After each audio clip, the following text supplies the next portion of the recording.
धीरे बोलो, कोई सुन ना ले।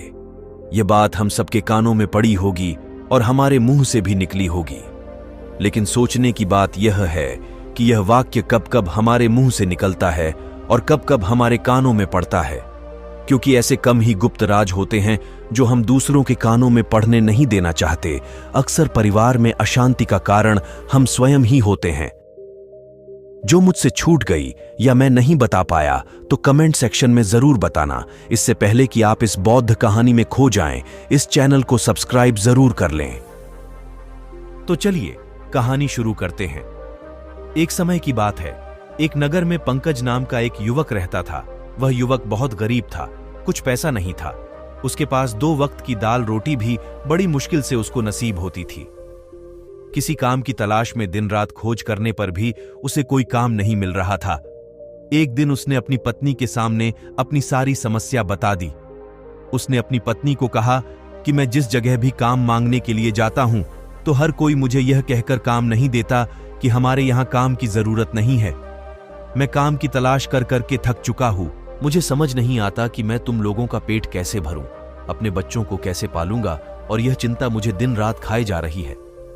यह सुनकर उसकी पत्नी ने कुछ सोचकर कहा कि तुम एक आदमी के पास सिर्फ एक बार ही काम मांगने के लिए जाते हो, और जब वह काम नहीं देता तो तुम दोबारा उसके पास जाते तक नहीं हो। अगर तुम्हें उनसे काम लेना है तो तुम्हें हमदर्दी जतानी होगी, तुम्हें उनसे हमदर्दी हासिल करनी होगी, अपनी गरीबी दिखानी होगी, ताकि वह लोग तुम्हारी मजबूरी समझकर तुम्हें काम पर रख ले। इसलिए शर्म मत करो, उन्हें अपनी मजबूरी बताओ, अपनी गरीबी बताओ, और इसी उपाय से तुम काम पा सकते हो। यह बात पंकज की मस्तिष्क में बैठ गई और अगले दिन काम मांगने के लिए वह उसी सेठ के पास जा पहुंचा जहां पर वह पिछले दिन काम मांगने के लिए गया था। लेकिन इस बार उसने हाथ जोड़कर उस सेठ से प्रार्थना की, उससे विनती की कि वह बहुत गरीब है और उसे काम की बहुत आवश्यकता है। वह जो कुछ भी उसे देंगे वह उसमें संतुष्ट हो जाएगा, पर कृपया करके मुझे अपने यहां काम पर रख ले। उसकी यह हालत देखकर उस सेठ ने उसे अपने यहां काम पर रख लिया। वह रोज वहां पर काम पर जाने लगा। अंदर ही अंदर वह खुश तो था कि उसे काम तो मिला, लेकिन उसे वेतन दूसरे लोगों से कम मिलता था। वही काम जो दूसरे लोग कर रहे थे उन्हें ज्यादा वेतन मिल रहा था और इसे कम वेतन मिल रहा था। जब इस बारे में उसने अपने सेठ से कहा तो सेठ ने कहा कि देखो भाई, तुम्हें काम की जरूरत थी, मैंने तुम्हें काम दिया। मेरा धन्यवाद करने की बजाय तुम मुझसे शिकायत कर रहे हो। यह कैसी बलवंत शाही है। यह सुनकर पंकज वहीं पर चुप हो गया। बात कहीं ना कहीं सत्य थी, सच थी। सेठ ने तो उसे उसकी मजबूरी के हिसाब से ही काम दिया था और इसीलिए वह उसे अपने अनुसार ही वेतन देता था। लेकिन धीरे धीरे उसने यह बात अपने सगे संबंधियों और अपने दोस्तों को भी बताना शुरू कर दी कि उसका सेठ कैसा आदमी है और उसे कितना वेतन देता है। समय बीतता रहा और पंकज पूरी लगन के साथ अपना काम करता रहा, लेकिन अब परिस्थितियां बदलने लगी थीं। सेठ अब पंकज से दूसरे लोगों से ज्यादा काम लेता था और उनसे कम वेतन उसे देता था। यह बात राम के मन को बहुत खलती थी। वह दूसरों से ज्यादा मेहनत कर रहा है और उनसे कम वेतन पा रहा है। इससे उसके आत्मसम्मान को बहुत गहरी चोट पहुंची। अब धीरे धीरे उसका मन अपने काम से हटने लगा। उसका मन काम में लगता ही नहीं था। जाहिर सी बात है कि ऐसी जगह किसका मन लगेगा जहां आदमी को अपने आत्मसम्मान के साथ समझौता करना पड़े। इसीलिए जल्द ही उसने अपना काम छोड़ दिया और वह घर पर आकर खाली बैठ गया। अब उसके पास घर का खर्चा चलाने के लिए भी पैसे नहीं बचे थे। इसीलिए उसने अपने सगे संबंधियों और अपने दोस्तों से सहायता मांगना शुरू की, लेकिन उसके दोस्त उसके सामने तो उसे दया का पात्र समझते थे, उसे दिलासा देते थे, लेकिन पीछे से उसका मजाक उड़ाते थे। वह कहते कि कितना बेवकूफ है, सेठ ने इतना काम लिया और बेचारे को पैसे भी नहीं दिए। अरे हम इसको पैसे दे दे तो ये कल हमारा भी पैसा नहीं वापस कर पाएगा। इसकी ऐसी हालत है, काम तो इसके पास कुछ है नहीं, पैसा कहां से लाकर देगा। और इसी वजह से पंकज की हालत दिन पर दिन खराब होती जा रही थी। अब वह दिन रात तनाव में रहने लगा था। वही दोस्त, वही सगे संबंधी जो उसके अपने होने का दिखावा करते थे, वह उसे दया का पात्र समझ रहे थे। उन्हें उसके ऊपर तरस आ रहा। सब लोग आकर उसे ज्ञान तो बहुत देते थे, लेकिन कोई सहायता नहीं करता था।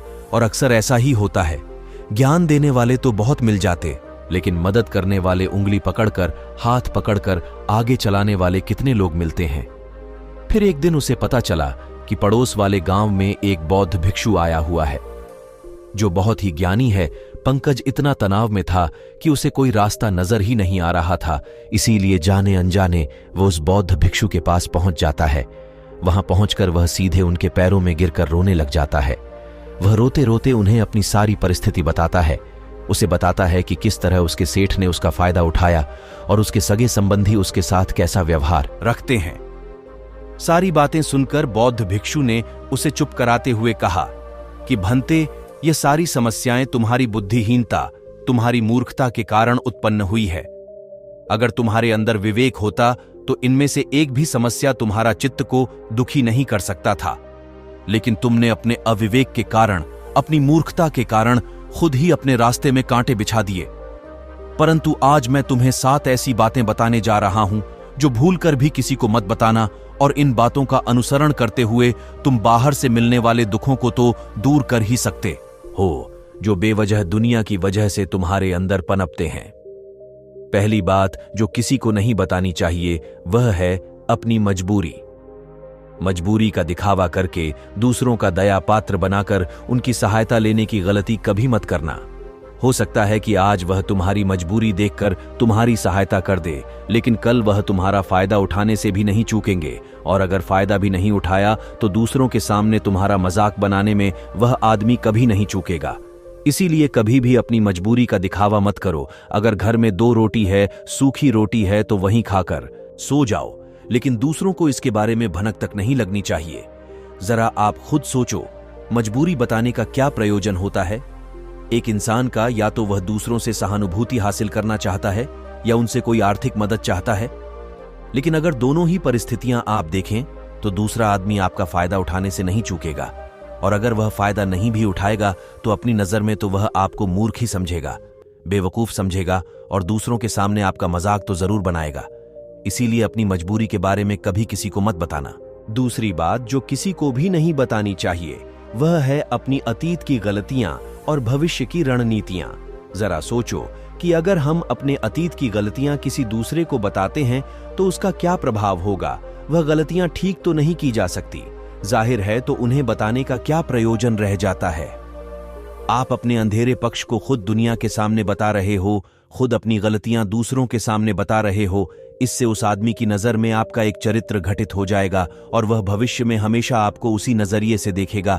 इसीलिए किसी भी आदमी की नजर में अपना चरित्र गठित मत होने दो, और जरा सोचो कि आप व्यर्थ में ही अपने भविष्य की रणनीतियां दूसरों के सामने बता रहे हो। जो लोग आपके काम का हिस्सा ही नहीं है, उनके सामने अपने भविष्य की रणनीतियां, अपनी डींगे हाँकने का क्या फायदा। वह लोग आपकी सहायता तो नहीं करेंगे, लेकिन आपकी भविष्य की रणनीतियों में बाधा जरूर बन सकते हैं। आप खुद अपनी विवेक का इस्तेमाल करिए और सोचिए कि आपके साथ भी ऐसा हुआ है कि आपने अपनी भविष्य की रणनीति किसी को बताई हो और वह कामयाब ना हुई हो। जरूर हुआ होगा, जरा गौर से सोचिए। तीसरी बात जो किसी को नहीं बतानी चाहिए वह है अपने घर की बातें। जो भी हमारे घर के अंदर आपस में बातचीत होती है, हमारे माँ बाप के साथ, हमारी पत्नी के साथ, हमारे बच्चों के साथ, वह बातें परिवार तक ही सीमित रहनी चाहिए।